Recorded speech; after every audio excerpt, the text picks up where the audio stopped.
bring in Sean Casey, MLB Network analyst.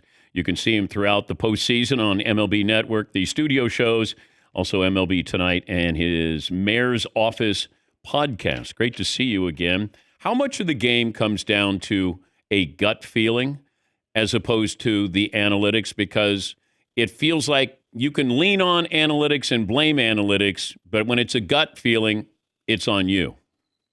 Yeah. What's up, Danny? I think there's definitely something to that. I think we go back to, a few years ago when Snell was cruising along for the Rays and then Cash comes and gets him because that's what the analytics say. And I think that was that first time we were all like, oh man, where's the gut feel here of kind of watching what you're seeing and going with that. I think the managers that are in these games, are allowed to go on gut feels. And you heard Aaron Boone say, I think that was a gut feel for him. He felt like there was some traffic on the bases with Fried in 4, 5, and 6.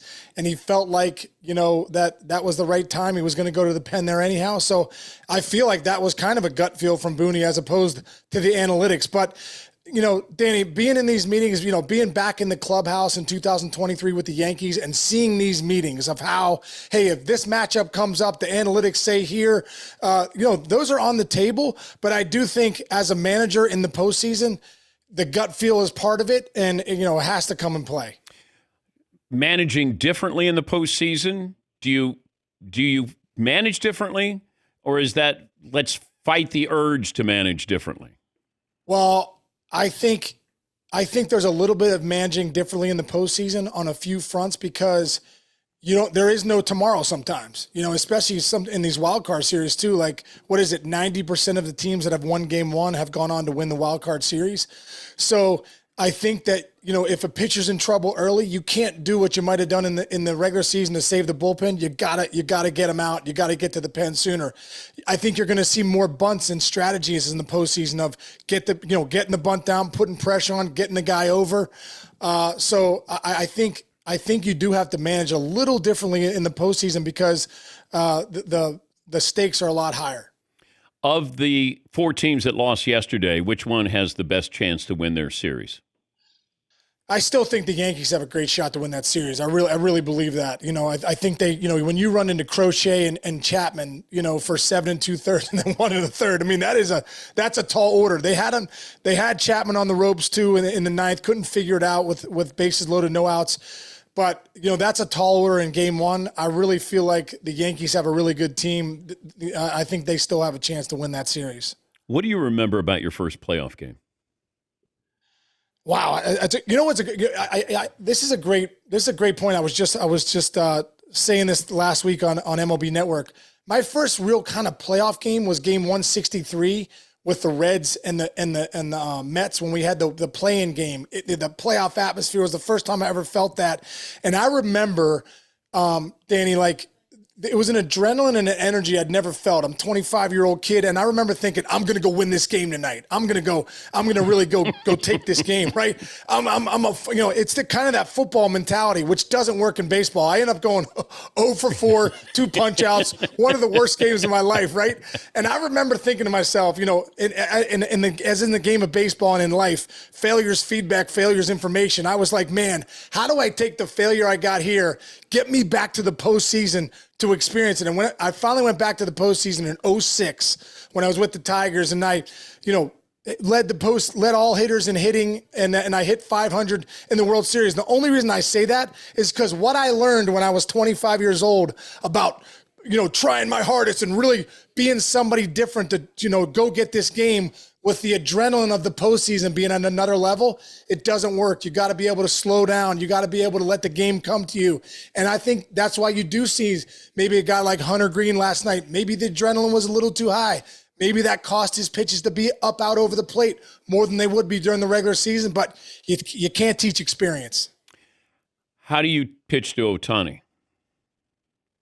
Oh, man, I tell you what, when he's locked in like this, he's very, very dangerous. I mean, for me, you got to be very careful. I mean, I'd like to say you go upper rail, but he's proven he can hit that better than anybody in the game now too. You got to really mix and match with him. I think you got to get him off the plate a little bit. You got to, get him in, move his feet, and then you try and hit him with the kitchen sink.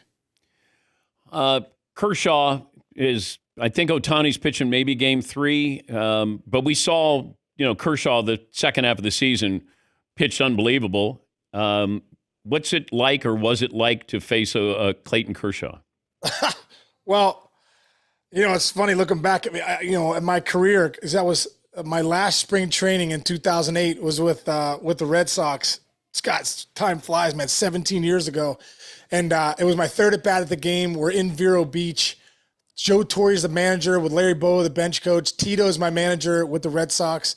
And it's like my third at bat. I'm coming out of the game. So on the mound pops a guy, I believe he was number 98 or 89. And I remember going to Dave Magadan, my hitting coach, going, hey, you got anything on this guy? He's like, nah, he goes through his notes, got nothing. So I go to Tito, hey, you got anything on this guy? He's like, just some rookie off the backfield. They're trying to get some work in. I'm like, all right, that should be easy. Let me, so I'm Danny. I'm like, all right, let me take a look at the first pitch, see what he's got. Maybe set up my eyes. So I get in there, say hi to the catcher, look over. Torrey gives me a nod.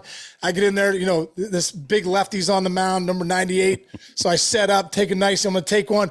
Wham! Hits me with like 98 outside black. I'm like, man. I'm like, this kid from the backfield is pretty good. This guy's got some pretty good stuff. So I look over at Joe Torre and Larry Bowa are now laughing because obviously they know this kid better than we know him on the Red Sox side. So next pitch, Danny, this guy hits me with a curveball. I swear to God, it was behind me. I total buck Tony's buckle. Tony's pizza. Whoa, and bam, he hits me with strike 2, and I'm like, wow. I'm like, this kid from the backfield is something special. It's unbelievable. Like. So next pitch, he hits me with like about 98 outside black. It's no doubt strike 3. Like I just got used and abused by this young 18-year-old kid at 98 from the backfield. They call it ball. They call it a ball just because I think the ump was like, hey, we can't ring up Sean Casey on 3 pitches from this guy, number 98 on the backfields. And Danny, he hits me next pitch. He hits me with that curveball again. I literally almost blew out my ACL. I was like, what? Bam, he hits me. And I look over, everyone's laughing. I come back to the dugout and I go to Tito. I go, man, you don't know who that guy is? He goes, no, I'm just glad I'm not you right now. I go, yeah, me too. It turns out that was Clayton Kershaw. I think I was his first big leaguer ever faced. And he made me look like a 4-year-old kid. So Sean Casey, MLB Network analyst. You can see him on MLB's postseason coverage. And also check out his Mayor's Office podcast. I opened the show talking about it used to be you had to have a hammer or 2 in the postseason. And, we've seen teams that had those 2 great starters in a best of 5, best of 7. You're going to see them 4 times. Skubal is one of those guys. Crochet, we saw that performance there. Skeens isn't going to be in a playoff anytime soon. Verlander didn't make the playoffs, so you're starting to look around and go, how many of these hammers are out there? Yeah. And just the importance of them, certainly in a 3-game series. Oh my gosh. Well, I look at the Dodgers and I go, okay, you got game 1 with Snell. You're going to get Yamamoto coming back game 2, and you got Otani game 3. That wasn't that rotation setting up all year. Snell was banged up. Yamamoto did well. Otani came back late.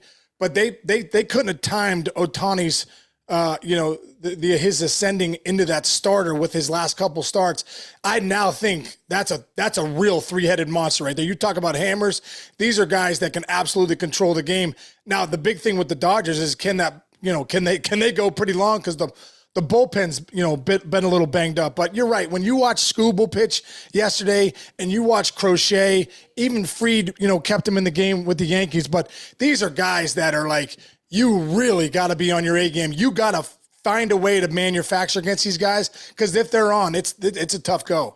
How much should it factor in that Cal Raleigh was the catcher on a pennant-winning team as far as the MVP goes with Aaron Judge? It should definitely factor in. I mean, I think the biggest reason we're talking about Cal Raleigh, obviously, other than the 60 home runs, which is incredible, is that he's a catcher.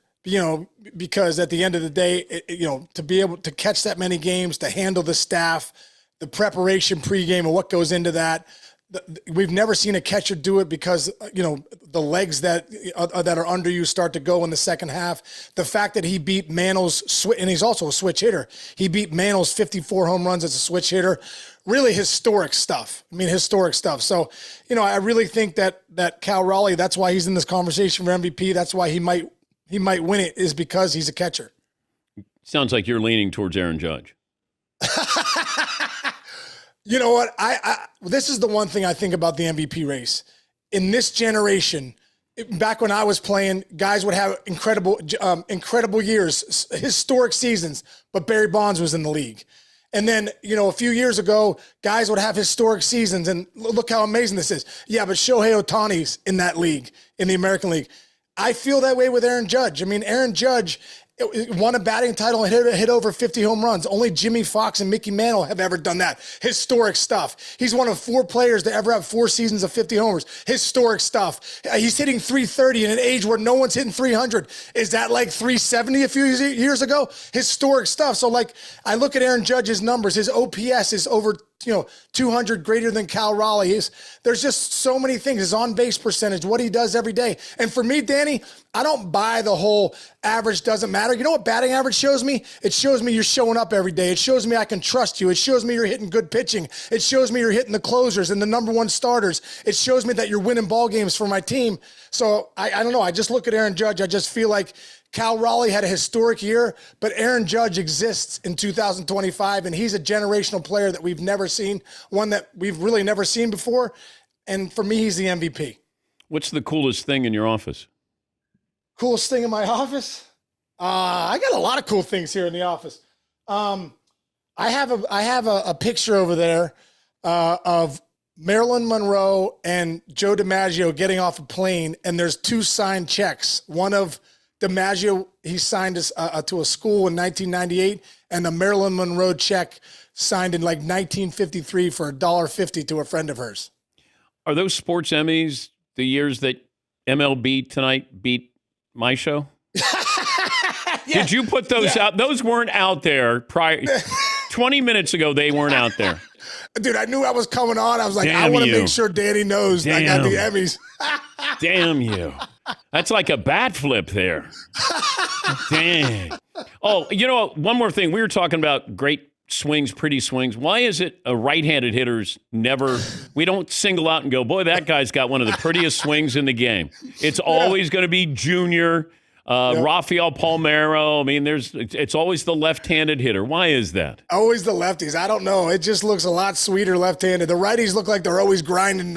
Oh man, that looks weird. But boy, it's a good swing. Hunter Pence, oh man, but he's a really good player. You know what I mean?